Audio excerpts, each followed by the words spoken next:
Marcus Chen wiped the sweat from his forehead as he guided his cargo ship into docking bay 12 of Crossroads 7.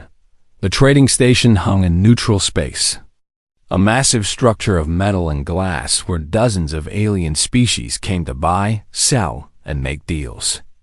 Marcus had been here 100 times before. It was just another routine supply run, nothing special. He powered down the engines and checked his cargo manifest. Medical supplies, food packages, and some machinery parts. Simple stuff. Marcus grabbed his datapad and headed out of his ship. The docking bay was busy, as always. Aliens of all shapes and sizes moved around him. Some walked on 2 legs like humans, others on 4 or 6. Some floated in the air using technology Marcus didn't understand. Marcus made his way to the cargo office to file his delivery papers. The station manager, a bug-like alien named Crix, clicked his mandibles in greeting. Marcus had learned that meant hello in Crix's language. "Another delivery, Chun?" Crix asked in broken human English. "Yeah, same as always," Marcus replied. He handed over his datapad. Crix's multiple eyes scanned the information quickly. Good. Bay 12, yes? Unload by tonight." Marcus nodded and left the office. He planned to grab some food at the station's human section, unload his cargo, and be gone by morning. That was the plan anyway. Things changed when he heard the explosion. The blast came from somewhere near the central plaza. Alarms started screaming throughout the station. Marcus's military training from years ago kicked in immediately. He ran toward the sound, not away from it. People were screaming and running in all directions. Smoke filled the corridors. Marcus pushed through the crowd and reached the plaza. What he saw made his blood run cold. Armed figures in black combat suits were firing weapons at the crowd. They wore helmets that hid their faces. Marcus recognized the style. Crethony Syndicate. Pirates, murderers. They were known across the galaxy for their brutality. Then Marcus saw her. A young woman stood frozen in the center of the plaza. She wore beautiful robes that shimmered with colors Marcus had never seen before. The cloth looked expensive, royal even. Her skin was pale blue, and her eyes were large and golden. She was clearly not human, but she was beautiful in an alien way. 3 of the armed attackers were moving toward her. Their weapons were raised. The woman looked terrified, but stood her ground with dignity. She was trying to run, but her long robes were tangled around her legs. Marcus didn't think. He just moved. He sprinted across the plaza, dodging panicked crowds and weapons fire. His legs burned with effort. The attackers saw him coming, but they were focused on the woman. Marcus threw himself between them just as they fired. Pain exploded across his chest and arms. Plasma burns. Marcus had felt them before in his military days, but these were bad. Really bad. He could smell his own flesh burning. The woman screamed behind him. Marcus stayed on his feet somehow. He grabbed a loose cargo container nearby and threw it at the attackers with all his remaining strength. The container hit one attacker and knocked him down. The other 2 turned their weapons toward Marcus. He prepared to die, but then station security arrived, their weapons flashing. The attackers tried to fight but were quickly overwhelmed. More security forces poured into the plaza. Marcus felt his legs give out. He collapsed to the floor. The pain was incredible now. Everything was getting blurry. He could hear voices around him, shouting in different languages. Someone was crying. Was it the woman he had saved? Strong hands grabbed him. Medical personnel, he thought. They were saying something, but Marcus couldn't understand anymore. The world was spinning. He saw the woman's golden eyes looking down at him. She was saying something in a language he didn't know. Her voice sounded sad and grateful at the same time. Then everything went black. When Marcus woke up, he wasn't in a station medical bay. He knew that immediately. The room around him was too fancy, too clean, too beautiful. The ceiling above him seemed to glow with soft light. The bed he lay on was more comfortable than anything he had ever felt. Medical equipment surrounded him, but it was elegant, made of materials that looked like crystal and silver. Marcus tried to sit up. His body screamed in protest. His chest and arms were wrapped in some kind of gel bandages that glowed faintly. The burns were still there, but the pain was manageable now. "Please do not move too quickly," a voice said. Marcus turned his head carefully. A medical officer stood nearby. She was the same species as the woman he had saved. Pale blue skin, golden eyes, elegant features. She wore white robes with silver symbols on them. "Where am I?" Marcus asked. His throat was dry. "You are in the Royal Medical Wing of the Zephyrini diplomatic vessel," the medical officer said. Her English was perfect, much better than most aliens Marcus had met. "You have been unconscious for 3 days." 3 days? Marcus tried to process this. "The woman I helped, is she okay?" The medical officer's expression changed slightly. It might have been surprise. "Princess Viara is perfectly safe, thanks to your actions. You took severe plasma burns protecting her. You nearly died, human." Princess. That explained the fancy robes. Marcus had thrown himself in front of royalty without even knowing it. He would have laughed if it didn't hurt so much. "I just did what anyone would do," Marcus said. The medical officer stared at him for a long moment. "No," she said quietly. "That is not what anyone would do. That is why you are here. That is why everything has changed for you, Marcus-chan." Before Marcus could ask what she meant, the door to the medical room opened. People entered, lots of them. Guards in ceremonial armor. Officials in formal robes.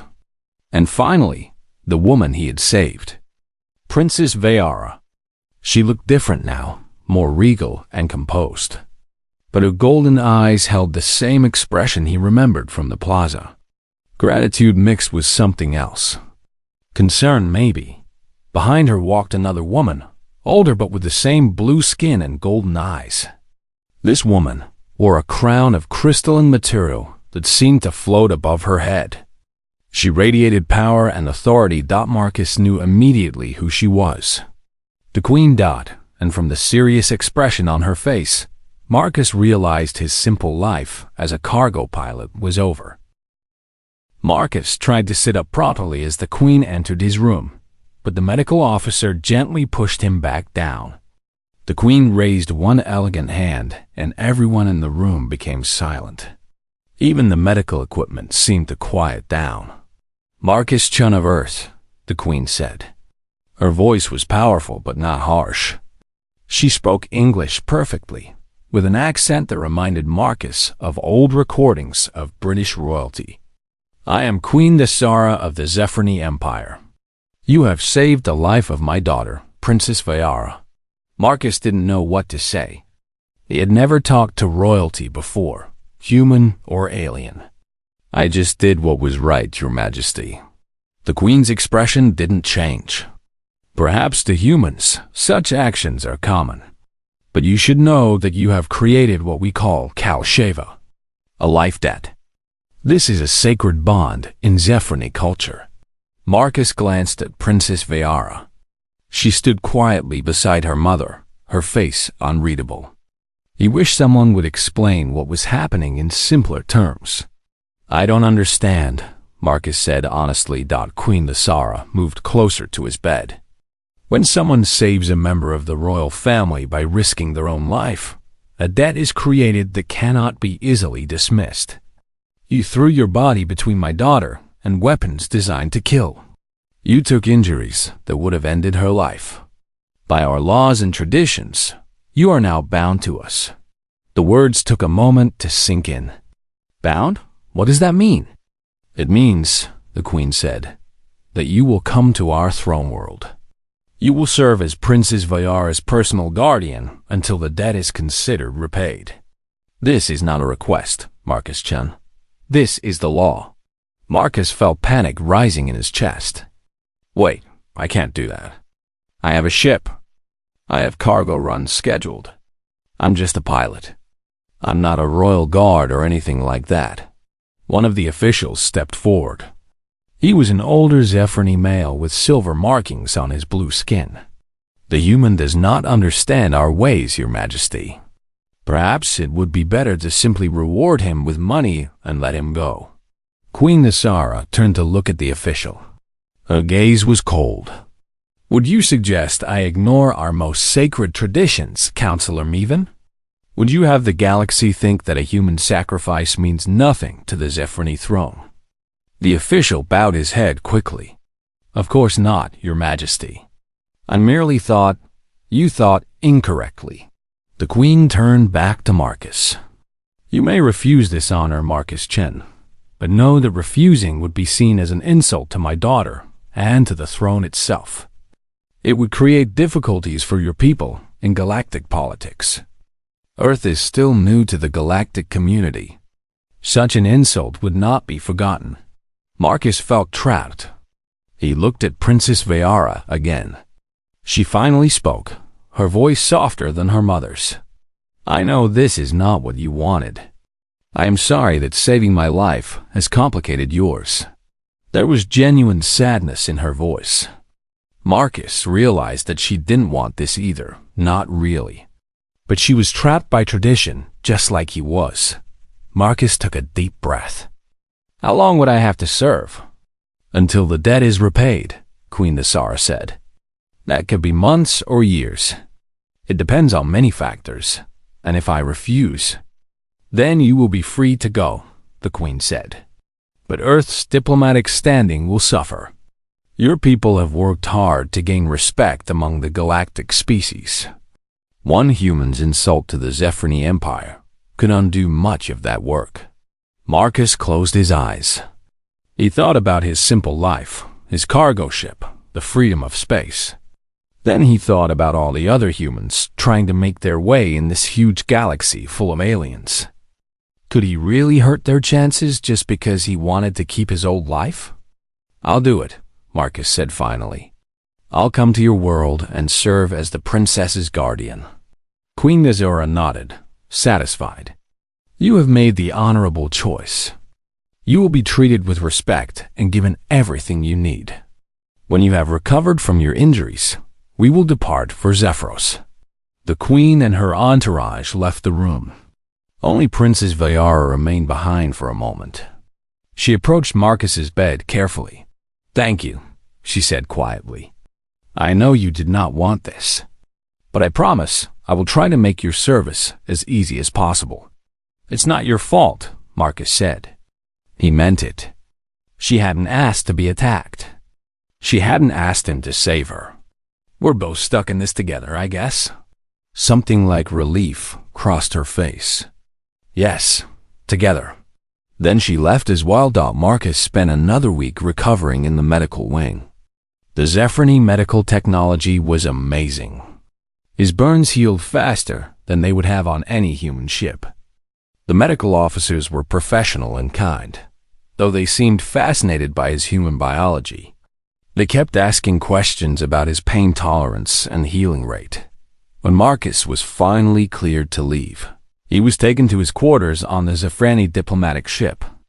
The room was huge compared to his tiny cabin on his cargo vessel. The bed alone was bigger than his entire sleeping area back home. There was a bathroom with running water, a sitting area with comfortable furniture, and even a window showing the stars outside. A servant brought him clothes.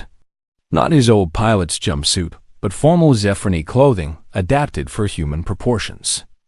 The fabric was soft and expensive. Marcus felt ridiculous wearing it, but his old clothes had been destroyed in the attack. For 3 days, the ship traveled through space toward the Zephyrini homeworld. Marcus was allowed to move around certain areas of the ship, but he was always accompanied by guards. They didn't talk much, but they watched him constantly. Marcus tried to learn about Zephyrini culture from the ship's computer system. There was a lot to learn. The Zephyrini valued honor above almost everything. They had complex social rules about respect and duty. Their empire was old, spanning dozens of worlds. They were known for their advanced technology and their strict traditions. Humans, on the other hand, were considered young and reckless by most alien species. Earth had only joined the galactic community 50 years ago. Humans were known for being unpredictable and sometimes dangerously brave. Or stupidly brave, depending on who you asked. Marcus understood now why his actions had caused such a stir.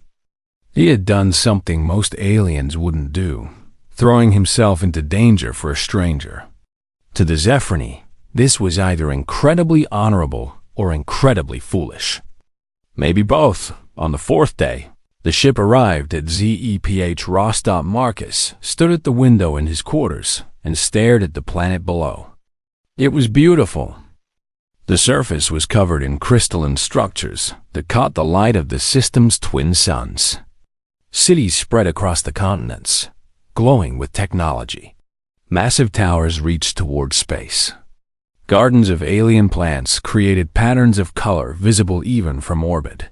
This was going to be his home for who knew how long. A guard came to escort Marcus to the shuttle bay. They were going down to the surface, to the royal palace. Marcus followed the guard through the ship's corridors, his heart beating faster with each step. The shuttle ride down was smooth. Marcus sat beside Princess Vayara, who had been mostly absent during the journey. She looked nervous, though she tried to hide it. "Is something wrong?" Marcus asked. "Court life is complicated," she said. "You will need to learn many rules. The nobles will judge you. Some will not be happy that a human has been given such an honor. I didn't ask for this honor." "I know," she said, "but that will not matter to them." The shuttle landed on a platform made of the same crystalline material as the buildings. When the doors opened, Marcus stepped out into an alien world. The air smelled different here, sweet and sharp at the same time. The gravity was slightly lighter than Earth's. The twin suns made everything bright and warm. Before him stood the royal palace, a structure so beautiful and massive that Marcus's breath caught in his throat. Towers of crystal and metal reached toward the sky. Gardens surrounded the building, full of plants and colors Marcus had never seen. Hundreds of people waited to greet the returning queen and princess. Marcus Chun, simple cargo pilot from Earth, had arrived at his new home, and he had no idea how he was going to survive it. Marcus's first week at the royal palace was a disaster. He couldn't remember which bow was appropriate for which rank of noble. He accidentally insulted a visiting ambassador by offering his left hand instead of his right. He wore his ceremonial armor backwards and didn't realize it until a servant quietly corrected him.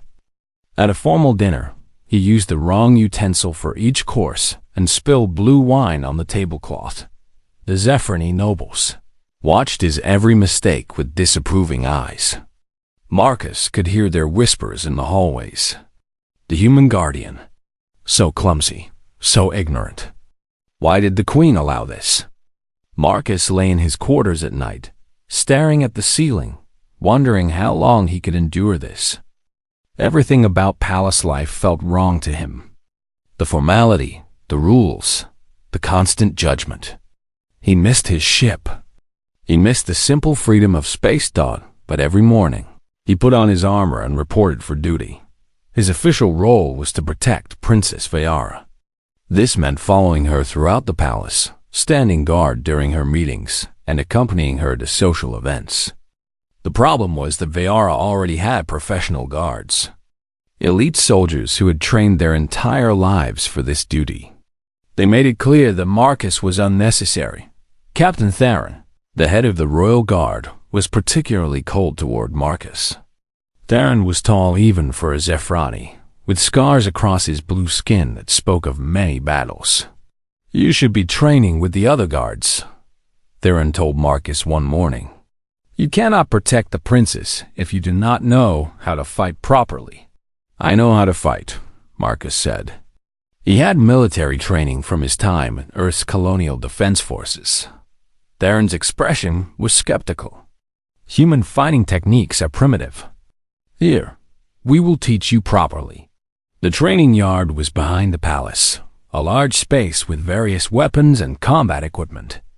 Theron assigned Marcus to train with the youngest guards, the ones who had just finished their basic training. It was clearly meant to be humiliating. Marcus didn't complain. He knew he had a lot to learn. The Zephrony fighting style was elegant and precise. They moved like dancers, their strikes flowing into blocks and counters. Marcus's style was rougher, more direct. He had learned to fight in the dirty ways that kept you alive on frontier colonies. No elegance, just effectiveness. The young guards laughed at his technique at first. Then Marcus started winning matches. His human reflexes were faster than they expected. His unpredictable movements threw off their carefully trained responses. When a guard expected an elegant counter, Marcus would tackle them to the ground. When they anticipated a formal strike, Marcus would use a dirty trick he learned in bar fights. After 2 weeks of training, none of the young guards wanted to spar with Marcus anymore. He had beaten all of them. Theron watched from the side of the training yard, his expression unreadable. Finally, he stepped forward. "Spar with me, human."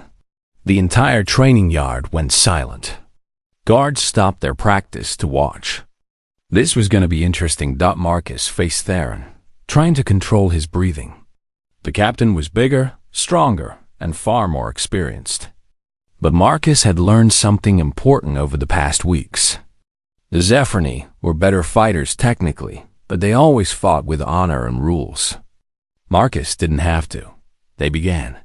Theron moved like water, his strikes precise and powerful. Marcus dodged and blocked, barely keeping up. The captain was testing him, measuring his abilities. Then, Theron increased his speed, and Marcus knew he was in trouble.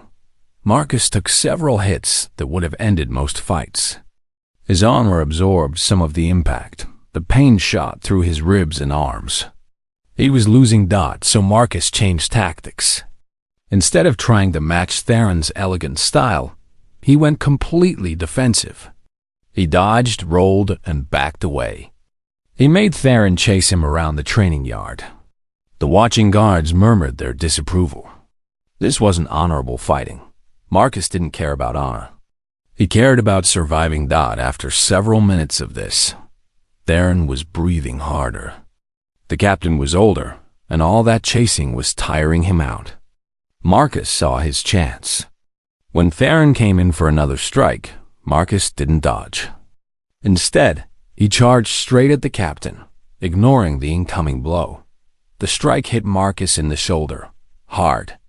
But Marcus had closed the distance. He grabbed Theron's arm and used a human wrestling technique to throw the captain off balance. They both went down, grappling on the ground. This wasn't elegant fighting. This was survival. Marcus ended up on top, his arm across Theron's throat in a chokehold position. In a real fight, he could have finished it. But this was training, so he held the position for a moment, then released it and backed away. The training yard was completely silent. Theron stood up slowly, brushing dust from his uniform. He looked at Marcus for a long moment. Then, surprisingly, he smiled. "You fight like a human indeed. Dirty and unpredictable, but effective." He extended his hand. "Perhaps you are not completely useless, Marcus Chen." Marcus shook his hand, relieved. Earning Theron's respect felt like a major victory. Princess Viara had been watching from a balcony above the training yard. When Marcus looked up, she was smiling. It was the first genuine smile he had seen from her since they arrived at the palace. That evening, for the first time since coming to Zephyros, Viara requested that Marcus join her for dinner in her private chambers rather than standing guard at the door. The room was beautiful, but less formal than the public dining halls. Viara wore simple robes instead of her ceremonial dress. She seemed more relaxed here, more like a real person instead of a princess. "You surprised everyone today," she said as servants brought food. "Including me." "I just did what I had to do," Marcus said. He was still getting used to HFY food. Some of it was delicious, some of it was strange, and some of it he couldn't identify at all. "My guards respect strength and skill," Vayara said. "You have shown both. Perhaps now court will be easier for you." "I hope so," Marcus said. Then he hesitated. "Can I ask you something?" "Of course. Why don't you just tell your mother that you don't need me? You have plenty of guards. I'm just a cargo pilot. This whole life debt thing seems like more trouble than it's worth." Vayara was quiet for a moment. She looked down at her plate. "When those attackers came for me on the station, I was frozen. I was terrified. I have been trained in combat, but in that moment, all my training meant nothing. I was going to die." She looked up at Marcus, her golden eyes intense. "Then you appeared. A stranger who didn't know me, didn't know who I was, and you threw yourself between me and death without hesitation. No one has ever done something like that for me before. My guards serve me because it is their duty. You saved me because it was right." Marcus didn't know what to say to that. "So yes," Vayara continued, "I could ask my mother to release you, but I do not want to. You are the only person in this entire palace who sees me as a person worth saving, not just as a princess to be protected because duty requires it." Over the following weeks, Marcus and Vayara began to work together more smoothly. She helped him learn court protocols, warning him before he made embarrassing mistakes. He helped her feel more comfortable, his honest reactions and casual attitude a break from the formal world she lived in. They discovered something else during this time. The attack on Crossroads 7 wasn't random. While reviewing security reports together, they found evidence that the Crethony Syndicate had received specific information about Vayara's travel schedule. Someone had told the attackers where she would be, and when that someone at the royal court wanted the princess dead. Marcus and Vayara took their findings to Queen Thesara. The queen's expression was grave as she read the reports. "This is treason of the highest order," she said. "We must investigate carefully. Tell no one of this discovery. Marcus, you will stay close to my daughter at all times. Your unpredictability may be our greatest advantage. A traitor cannot plan against someone who doesn't follow our rules." As Marcus left the queen's chambers with Vayara, he realized something had changed. This wasn't just about fulfilling a life debt anymore. This was real. Someone wanted to kill the woman walking beside him, and Marcus was going to make sure that didn't happen. He had been thrown into this role unwillingly. But now, Marcus Chen decided he was going to be the best guardian Vayara could have. Not because duty required it, but because she deserved it. The first real attempt came 3 weeks after they discovered the conspiracy. Marcus was walking through the palace gardens with Vayara. She enjoyed these walks, finding peace among the alien flowers and crystalline fountains. The gardens were supposedly secure, surrounded by walls and monitored by guards. But Marcus had learned not to trust supposedly secure places. He noticed it first as a feeling. Something was wrong. The usual garden sounds, the soft hum of insects and the rustle of leaves, had gone quiet. Marcus's hand moved to the weapon at his side, a plasma pistol he now carried at all times. "We should go back inside," Marcus said quietly. Vayara looked at him, confused. "Why? We just arrived. Now, princess." She must have heard something in his voice because she didn't argue. They turned back toward the palace entrance. That's when the attack came. 3 figures dropped from the trees above, wearing adaptive camouflage that had hidden them perfectly. Assassins. They were HFY, not aliens, which confirmed that the threat came from within. They carried energy blades, weapons designed to cut through armor. Marcus pushed Vayara behind him and drew his pistol. He fired twice, hitting one assassin in the chest. The figure fell. The other two split up, trying to flank him. They were professionals, trained killers. Marcus knew he couldn't beat them both in a straight fight. So he did what humans do best. He improvised. He grabbed Vayara's hand and ran toward the fountain, firing behind them to keep the assassins back. When they reached the fountain, Marcus didn't go around it. He jumped straight through it, pulling Vayara with him. The water was cold and deep, designed to be decorative more than practical. They came up on the other side, soaking wet. The assassins were caught off guard by the unexpected move. Marcus used those precious seconds to reach the emergency alarm on the garden wall. He slammed his fist into it.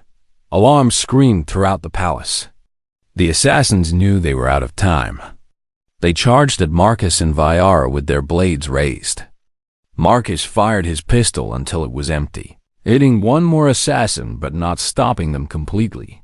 Then the royal guards arrived, flooding into the garden with weapons drawn. The assassins tried to fight their way out but were quickly surrounded. Within minutes, both were captured alive. Marcus collapsed against the garden wall, breathing hard. His armor had protected him, but he had taken a glancing blow from one of the energy blades. His shoulder burned with pain. Vayara knelt beside him, her wet robes clinging to her, her golden eyes wide with fear and concern. "You saved me again," she said softly. "That's my job," Marcus replied, trying to smile through the pain. The captured assassins were taken to the palace dungeons for questioning. Queen Nizara personally oversaw the interrogation. Marcus and Vayara were not allowed to be present, but they learned the results later. The assassins had been hired by someone within the royal court. But before they could reveal who, both prisoners died. Poison, hidden in false teeth, released when they bit down. They had been prepared to die rather than betray their employer. The investigation continued. Marcus became even more paranoid about Vayara's safety. He insisted on checking her food, her rooms, even her clothing for hidden threats. The palace staff thought he was crazy. Captain Theron thought he was being appropriately cautious. 2 more attempts followed over the next month. One was a poisoned drink at a formal banquet. Marcus noticed the servant who delivered it was nervous, sweating despite the cool temperature. He grabbed the glass before Vayara could drink and tested it with a detection device. The poison was subtle, designed to take days to kill, so the source couldn't be traced. The second attempt was more creative. Someone sabotaged the gravaric stabilizers in Vayara's personal shuttle. Marcus noticed the maintenance logs had been falsified. He insisted on a full inspection before Vayara's scheduled trip. The inspection revealed the sabotage. If they had launched, the shuttle would have exploded in orbit. The court was in an uproar. A traitor among them, trying to kill the heir to the throne. Trust broke down. Nobles accused each other. Old rivalries surfaced. Queen Nizara ordered increased security everywhere, but the traitor remained hidden. Marcus spent long nights studying Zephyrini court politics, trying to understand who would benefit from Vayara's death. There were several possibilities. Distant cousins with claims to the throne. Nobles who disagreed with the queen's policies. Even off-world rivals who wanted to destabilize the empire. Vayara helped him navigate the complex web of relationships and alliances. They worked together late into the night, reviewing files and evidence. Marcus noticed that she seemed to rely on him more now, not just as a guardian, but as someone she could trust completely in a world full of potential enemies. "Everyone at court wears a mask," she told him one night as they reviewed security reports. "They say one thing but mean another. They smile while planning betrayal. But you, Marcus, you are honest. When you say you will protect me, I know you mean it." "Of course I mean it," Marcus said. "Why would I say something I don't mean?" Vayara smiled sadly. "Because that is what everyone does here. That is how court works. But you are not from here. You are human. You do not know how to be false. Marcus wasn't sure if that was a compliment or an insult, but he understood what she meant. The breakthrough came during the Festival of Twin Suns, a major celebration where the entire court gathered for ceremonies and festivities. Queen Nisara would give a speech, and Vyara would stand beside her as heir. It was a public event with thousands of attendees. Perfect for an assassination, Marcus and Captain Theron worked together to plan security. They positioned guards everywhere, screened every attendee, and monitored all entry points. But Marcus kept feeling that something was wrong. The previous attempts had been too obvious, too easy to stop. This felt like a pattern. They're making us focus on external threats, Marcus told Theron the night before the festival. All these attacks are keeping us looking outward. What if the real threat is already inside? Inside where? Theron asked. Inside the ceremony itself. Someone who will already be on stage with the Queen and Princess. They reviewed the ceremony schedule. Who would be on stage? The Queen, the Princess, the High Priestess who would lead the ceremony, and the Duke Corvin, the Queen's brother and highest-ranking noble. Marcus felt a chill run down his spine. Tell me about Duke Corvin. Theron frowned. He is the Queen's brother. He was once next in line for the throne before Vyara was born. He is traditional, some say too traditional. He has spoken against Earth's growing influence in galactic politics. He believes aliens like humans are corrupting Zephyrine culture. He would benefit if Vyara died. Marcus asked. He would become heir again, Theron admitted. But he is family. Surely he would not. We need to check his connections, Marcus interrupted. Now, they worked through the night, digging into Duke Corvin's finances and communications. What they found was damning. Payments to shell companies that couldn't be traced. Communications with known criminal elements. Meetings with the same intermediaries who had hired them, the Crethany Syndicate. Duke Corvin was the traitor, but they had no time to arrest him properly. The festival was in hours. If they accused him without absolute proof, it could tear the royal family apart. But if they did nothing and he made his move during the ceremony, Vyara would die. Marcus made a decision. I'll stay close to Vyara during the ceremony. No matter what protocols say about where I should stand, I'm going to be right beside her. If Corvin makes a move, I'll be ready. The Duke will know something is wrong if you break protocol so obviously, Theron warned. Good, Marcus said. Maybe he'll make a mistake. The Festival of Twin Suns began at dawn when both of Zephyros' sons appeared above the horizon together. Thousands gathered in the Grand Plaza before the palace. The royal family stood on a raised platform where everyone could see them. Marcus stood beside Vyara, ignoring the confused looks from the crowd. This wasn't his proper position, but he didn't care. Vyara glanced at him, understanding in her golden eyes. She knew something was wrong. Queen Nisara gave her speech. The crowd cheered. Then it was time for the ceremonial blessing.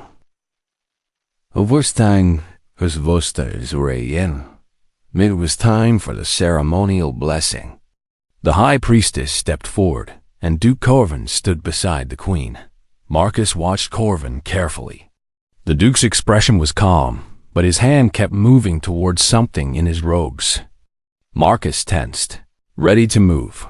The blessing ceremony required the High Priestess to present the Queen with a ceremonial cup of sacred water. Duke Corvin's role was to carry the cup from the altar to the priestess. It was a position of honor, showing trust. Corvin lifted the cup from the altar. As he walked toward the priestess, his hand dipped into his robe for just a moment. Something was dropped into the cup. Poison, Marcus realized. The same poison used at the banquet. But the priestess wasn't supposed to drink from the cup. She would give it to the Queen, who would then offer it to Vyara as a symbol of passing power to the next generation. The poison was meant for Vyara. Marcus, moved before he fully realized what he was doing. He stepped forward, crossing in front of Vayara. Duke Corvin's eyes widened as he saw Marcus blocking his target. The Duke's expression changed from calm to desperate in an instant.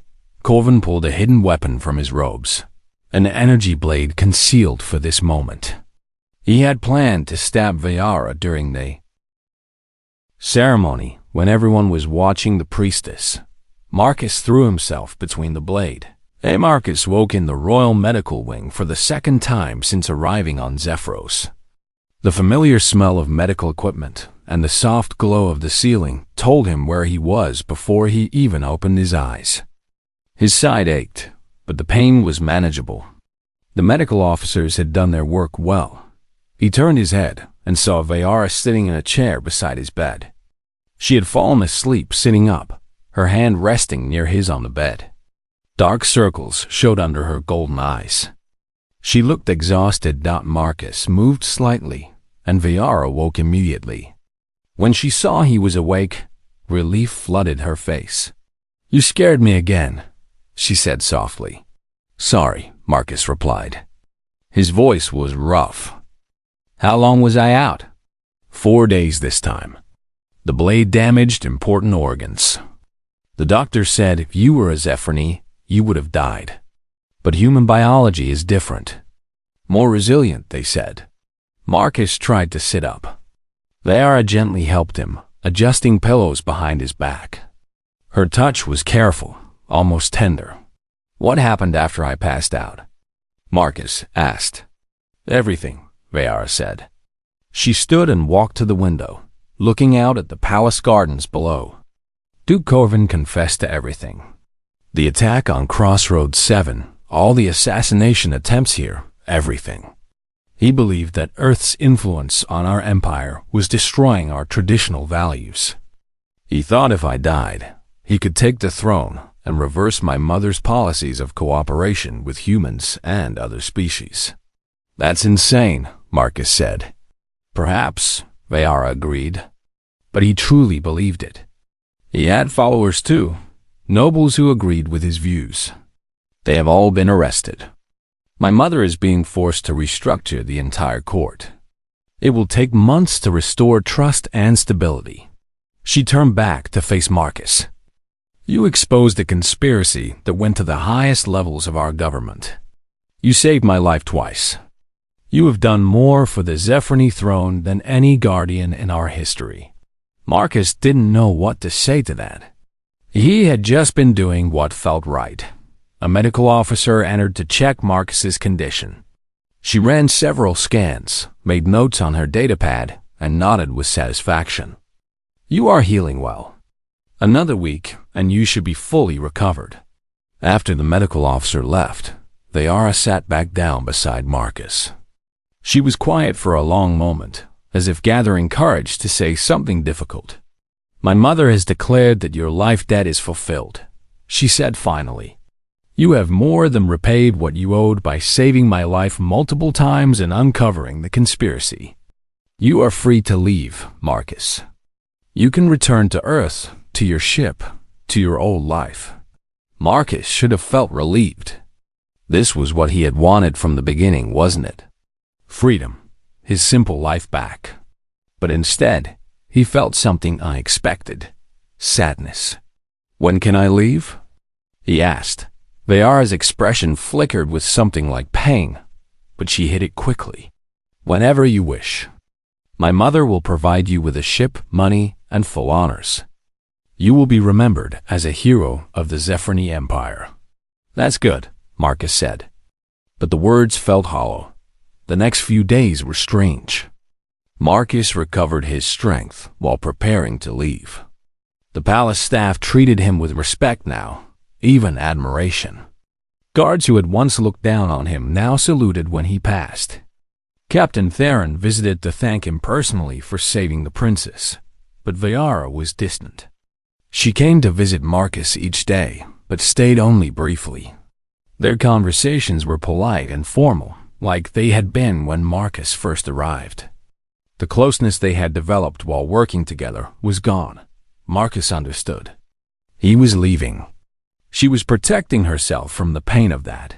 On the 7th day, Marcus was cleared to leave the medical wing.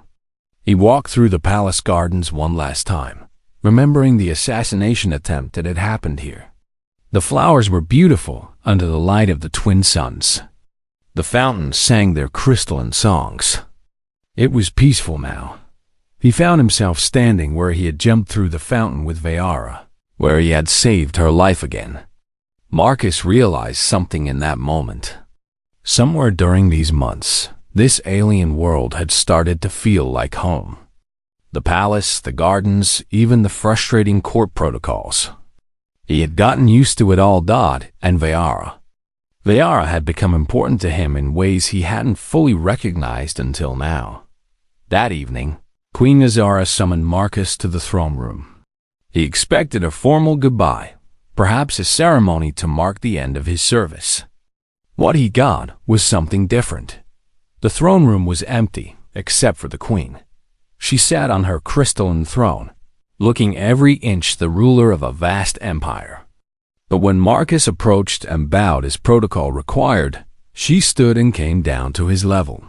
"Marcus Chung," she said, "you have fulfilled your life debt with honor and courage. You are free to go. But before you leave, I wish to make you another offer." Marcus waited. "Stay," the queen said simply. "Not because duty requires it, but by choice. Stay as a member of this household, as family. Your actions have proven that humanity possesses qualities we Zephyrini have lost in our focus on tradition and protocol. You act from the heart, without calculation. You risk everything for what is right, not for what benefits you. The galaxy is changing, Marcus. My people must change with it or be left behind." She gestured to the empty throne room around them. "Having you here, a human at the heart of our royal family, sends a message to the entire galaxy.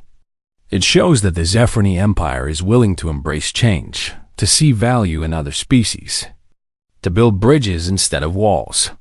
But more than that," the queen continued, her voice softer now, "my daughter needs you. Not as a guard. She has guards. Not because of debt. That is settled. She needs you because you see her as a person, not just a princess. You make her smile. You make her feel safe. And unless I am very mistaken, you have feelings for her as well." Marcus felt his face grow warm. Was it that obvious? "I cannot command you to stay," Queen Nazara said. "That would defeat the purpose. You must choose freely. So I ask you, Marcus Chen of Earth, will you stay with us? Will you help my daughter lead our empire into a new era? Will you be part of our family?" Before Marcus could answer, the throne room doors opened. Vayara entered, walking quickly. She must have been waiting outside, listening. Her golden eyes were bright with tears. "Please," she said, her voice breaking through her usual regal composure. "Please stay, Marcus. Not because my mother asks it, not because duty requires it. Stay because I'm asking you to stay. Stay because I want you to stay." She crossed the distance between them, stopping just a few feet away. "I know humans and Zephyrini are different species. I know our cultures are not the same. I know this is complicated and strange. But I also know that I have never felt as safe, as understood, as happy as I do when I am with you. You saved my life, yes, but you also gave me something more precious. You gave me honesty in a world of lies. You gave me friendship when I had only servants and guards. You gave me someone who sees me, not my title." Marcus looked at this alien princess standing before him, tears running down her blue cheeks, her golden eyes full of hope and fear. He thought about his cargo ship, waiting somewhere in a hangar. He thought about the simple freedom of space, jumping from station to station with no ties and no obligations. Then he thought about the past months. Training with the guards, walking in the gardens, late nights investigating the conspiracy. Vayara's smile when he said something that made her laugh. The The way she helped him navigate court politics. The way she looked at him like he mattered. He thought about jumping through a fountain to save her. Taking a blade meant for her. The fear he felt every time she was in danger. That wasn't just duty. That wasn't just honor. That was something else entirely. "I'll stay," Marcus said. "Not because your mother asked. Not because of any debt. I'll stay because you're right. This is complicated and strange. But staying feels right. Leaving feels wrong. So I'll stay." Viara closed the remaining distance between them and threw her arms around him. Marcus hugged her back, careful of his healing injuries. She was crying and laughing at the same time. "Thank you," she whispered. "Thank you for choosing to stay." Queen Nasara watched them with satisfaction. "Then it is settled. Marcus Chen, you are hereby adopted into the royal household. You will be given a noble title, lands, and all the rights and privileges of family. You will continue to serve as my daughter's guardian, but now you will do so by choice, not obligation." Over the following weeks, the palace adjusted to its new reality. Marcus Chen, human from Earth, was now officially part of the royal family. The ceremony was elaborate, and Marcus stumbled through parts of it, but no one seemed to mind anymore. His mistakes were endearing now rather than embarrassing. The galactic news networks picked up the story. A human adopted into one of the oldest royal families in the galaxy. Some species praised it as a sign of progress. Others criticized it as a betrayal of tradition. But everyone agreed it was unprecedented. Marcus continued his training with the Royal Guard, now as an equal rather than an outsider. Captain Theron became something like a friend, teaching Marcus the finer points of Zephrony combat while learning human fighting techniques in return. The conspiracy's aftermath took months to fully resolve. Duke Carvin was tried and exiled to a prison colony. His followers were removed from court,